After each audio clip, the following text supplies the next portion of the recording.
Modern medicine would eventually prove that no cause has killed Use, no spirit has killed Egu. A contagious disease had.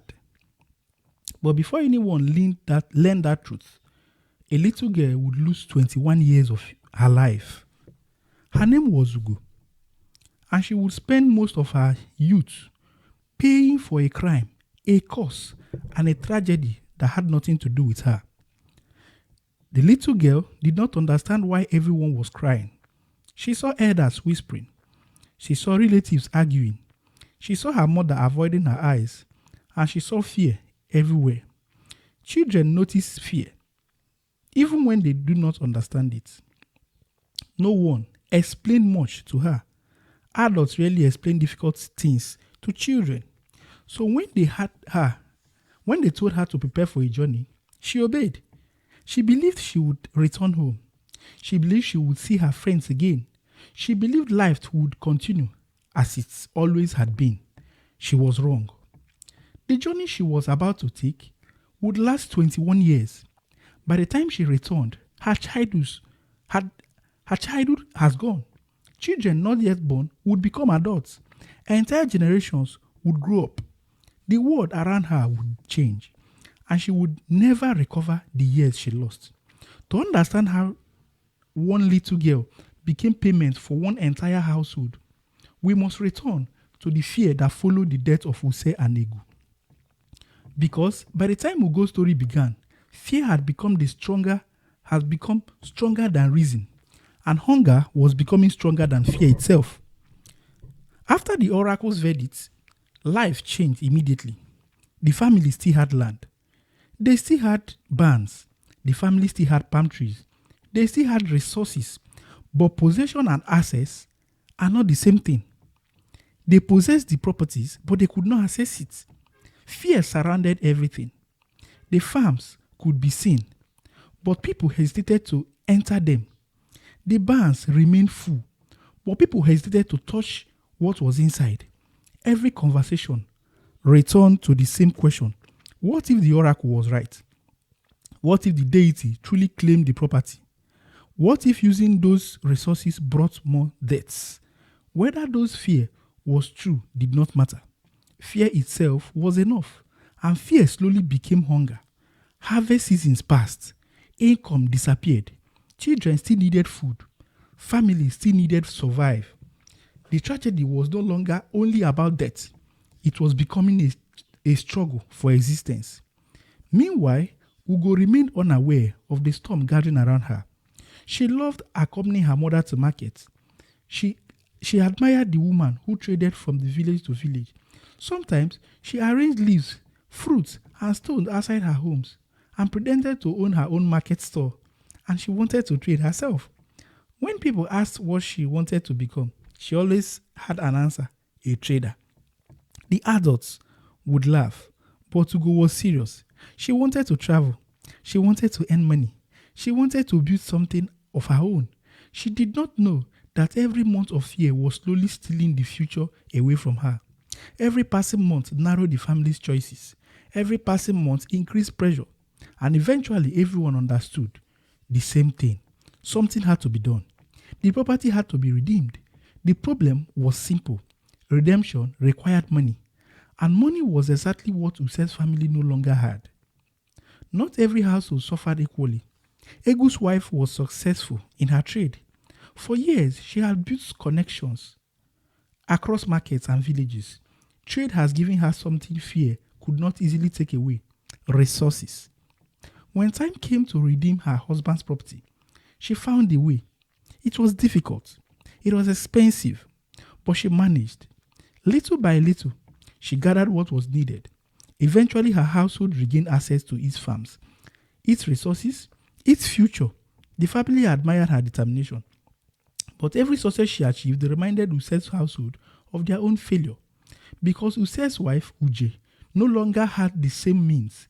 The businesswoman who once traveled between villages was gone.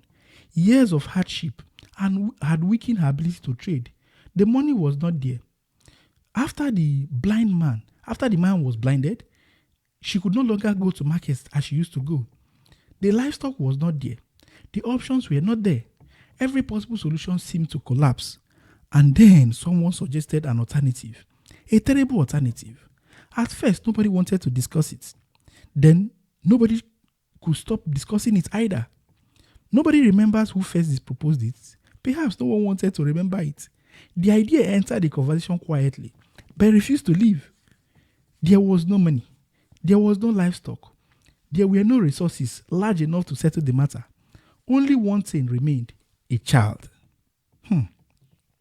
Ugo, at the first suggestion, shook everybody. The room erupted into arguments. Voices rose. Relatives disagreed. Some insisted that there had to be another way. Others insisted there was not. And the disagreements spread beyond the family. Not everyone in the village supported the decision. Some elders argued that survivor came first. Others called the idea cruel.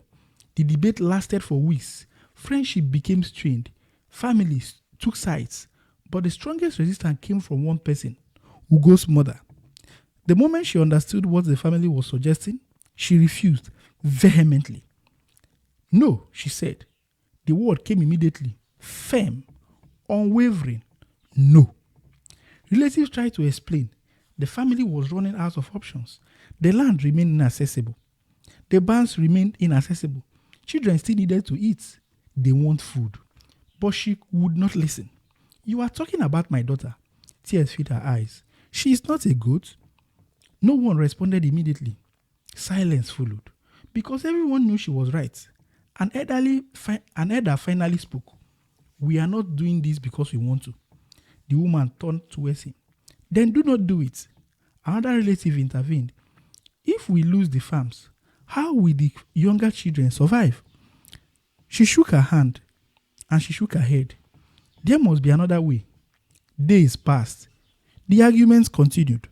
Gradually, the discussions became less about what was far or what was fair and more about what was possible.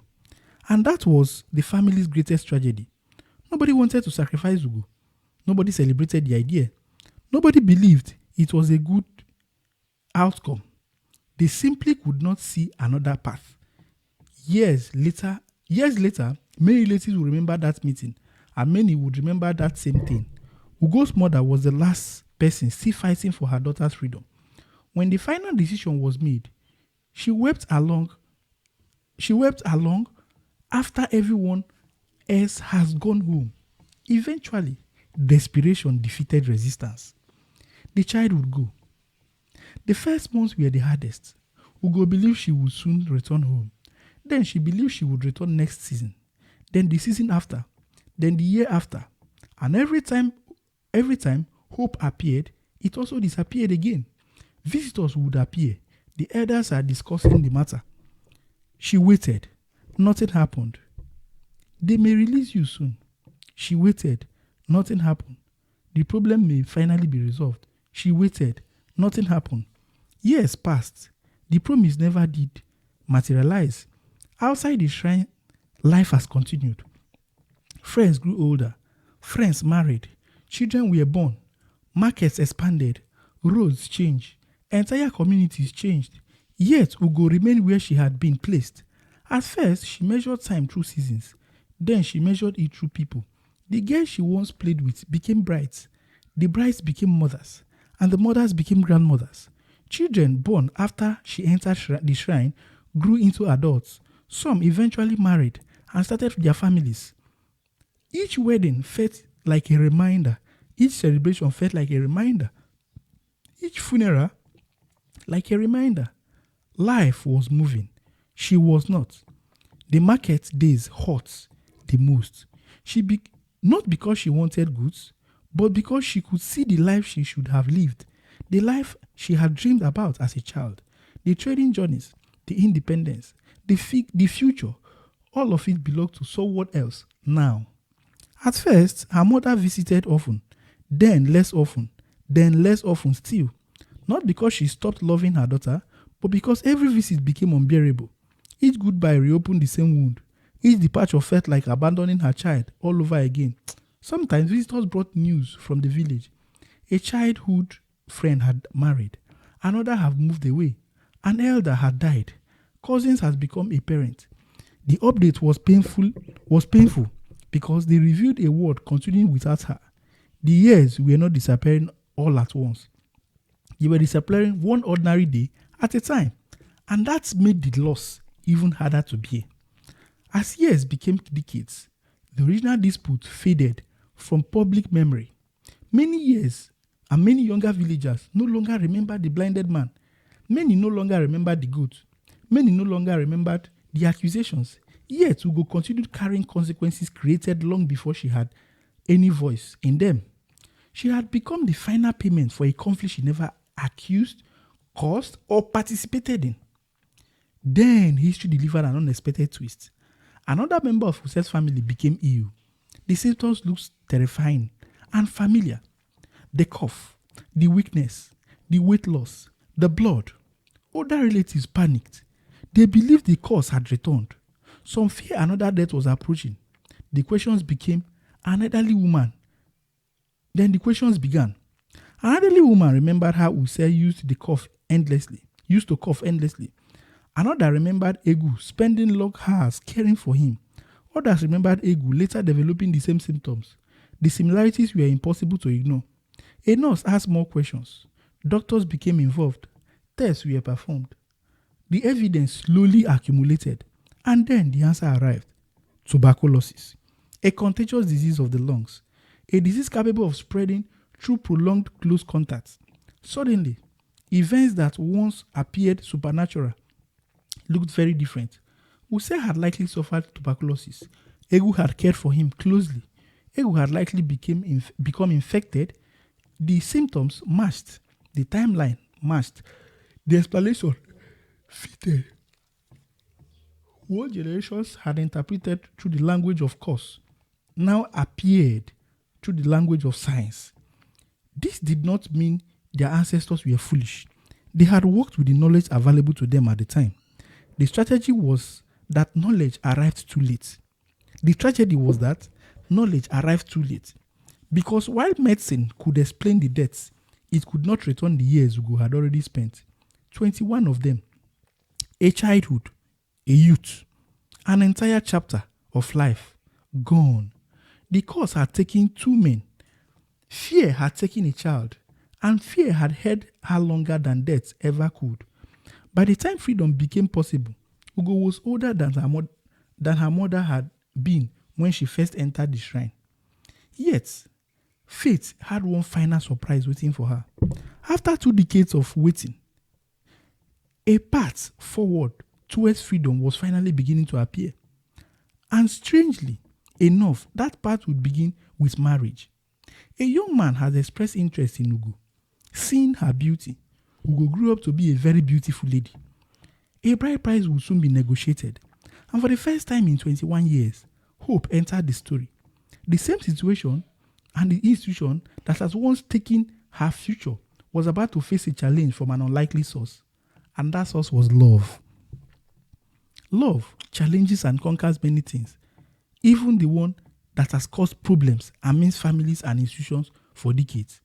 The money paid for marriage would eventually do what her family had failed to do for decades. It would buy back her freedom. Then, the story begins next. The bride price that bought back 21 years of lost freedom. That's our next story on the African Archive. Thank you. Please like and subscribe to get more of our stories. Thank you.